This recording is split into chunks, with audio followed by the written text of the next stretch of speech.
Grace Kelly's cool, calm and collected granddaughter is the fearless royal compass and princely philosopher of the House of Grimaldi.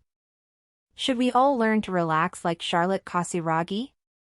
Charlotte Casiraghi sits in an armchair with sharp corners, leaning forward with childlike anticipation, waiting for her birthday party to begin.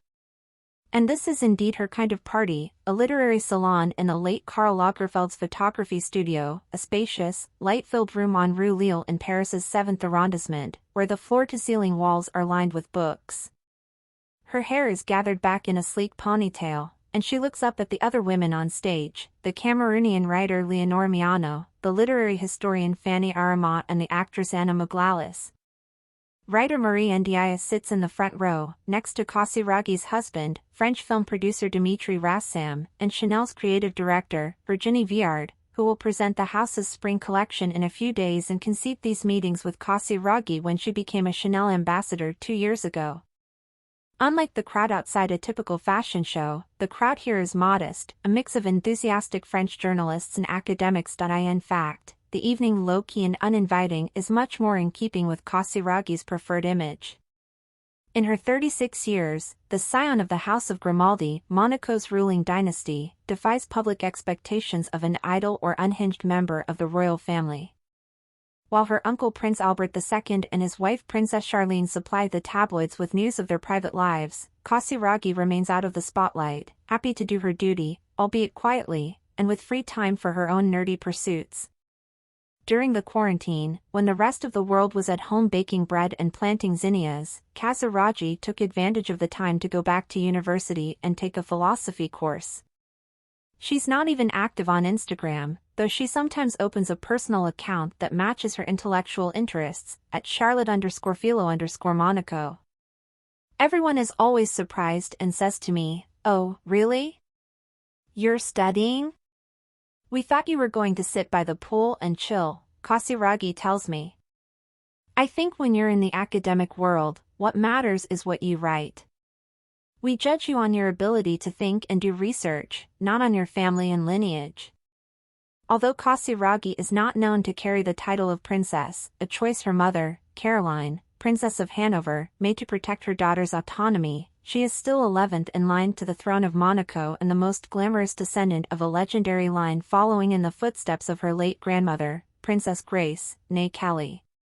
Officially, Charlotte bears the surname of her father, Italian businessman Stefano Casiraghi, who died in a boating accident when she was a child. Calm and reserved, the Casiraghis are the French people think she is, as Monaco, a tiny principality the size of Central Park, the second largest sovereign state after the Vatican, feels like a glittering appendage of southern France.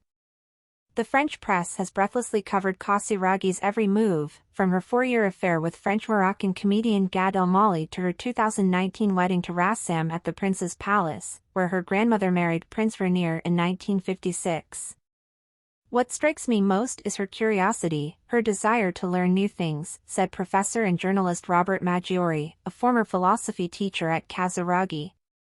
"Sometimes she seems distracted or withdrawn, but in fact she listens to everything, absorbs everything like a sponge." Viard says, she embodies Chanel's charm while remaining true to her own world. Even stalwart security guards tremble in front of Casiraghi. "When we meet earlier in the day at Chanel's haute couture salon, the man who leads me up the famous mirrored staircase with so many names in bold print whispers reverently, 'The princess has already arrived.'" Upstairs, Casiraghi is sprawled on a slip-covered bed, sipping rosemary water, good for digestion, from a pink reusable bottle with a pattern of red hearts that match her burgundy nails. Her hair is loose, silky and brown, like the mane of one of the horses she competed on. She admits she doesn't have time for sports anymore. A mother of 2 boys, 8-year-old Raphael and 4-year-old Balthazar, Casiraghi divides her time between caring for them and organizing Rencontres Philosophiques, a monthly philosophical conference in Monte Carlo that she co-hosts with Maggiore, with whom Casiraghi also co-authored a 2018 book of philosophical essays, Archipelago of Passion. Now, in the last couple of years, in the academic world, if you say Monaco, it has to do with philosophy, she says proudly of the city-state better known as a tax haven and a marina. Similarly, The Literary Encounters was Casiraghi's tribute to another mentor, Lagerfeld, a Chanel visionary and friend of her mother. The designer doted on the young Charlotte, giving her books when she spent summer vacations at La Vigie, his neoclassical clifftop villa on the Côte d'Azur, a volume by the German philosopher Johann Fichte during her early studies in philosophy, letters by Virginia Woolf when she showed an interest in women's voices. He had a passion for certain women writers, Casiraghi says, noting Lagerfeld's love of Catherine Mansfield and Emily Dickinson. That's something he really gave me access to at a young age. But it was the women in her family, especially her mother, who set the example and taught Casiraghi how to navigate public life, she says.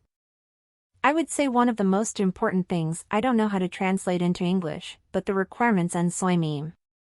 Her English is impeccable. She interned at an independent newspaper in London after studying at the Sorbonne, and she speaks with aristocratic clarity and precision, but it's a difficult translation. Google tells her that demands means requirements, but she insists it's more than that, the idea of expectations of oneself, of living up to moral standards.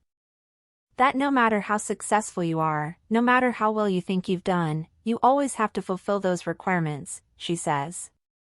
And that's what my mother has, that sense of effort and discipline. Casiraghi's prudence is admirable, and it has served her well throughout her young life. When she was in her 20s, she partied with her aristocratic friends, but unlike other members of the royal family, she never made even a hint of scandal. The closest she came to giving birth to her son Raphael was when she and El-Mali were first dating, but that was 2013, and it was more refreshing than shocking. The fact that other people might be interested in your life is not necessarily something you should be proud of or be overwhelmed by, because, at the end of the day, the most important thing is what you create personally and for other people around you, she says candidly. You can't place too much importance on what other people think of you. That means if I walk into a restaurant and there are people staring at me, for some reason I just don't see it. Not because I'm not aware of it. It's just something I've decided not to really pay attention to. Otherwise you'll suffocate. She's quiet for a moment, sipping her rosemary water. I don't know if she's as media trained as she is thoughtful and naturally secretive. She was very meticulous and driven to succeed. Maggiore tells me of her first impression of the 18-year-old high school senior studying for her bachelor's degree. She would turn in her homework at the last minute, always wanting to change something, to add on, to make the essay as good as it could be. In the time we've spent together, I've noticed that she's still the same, tending to think through a question before answering, not because she's looking for a way to dodge, but because she's a diligent student who clearly considers all aspects of an assignment. Of course, there are times when it's hard to feel like you can't do something without someone commenting or intervening, she says. But I feel like I've made a choice when what I'm doing, or what I'm developing through studying, through writing, through all the things I'm deeply interested in, at the end of the day, is something that no one can really interfere with. For her part, Casiraghi doesn't seem to be embarrassed by the mythical status of her origins. Although she has a few items from her grandmother's closet, most of it is stored in the palace archives. I'm not going to tell you, oh, I wear this to dinner at home, she says of her grandmother's family heirlooms, which include a colorful array of muslin scarves and a tweed hunting suit with a skirt. But sometimes I might wear a jacket with a shirt. With her mother's clothes, she says, it's much easier. We can just go into her closet. Casiraghi's own style is dictated by the demands of motherhood and professional obligations.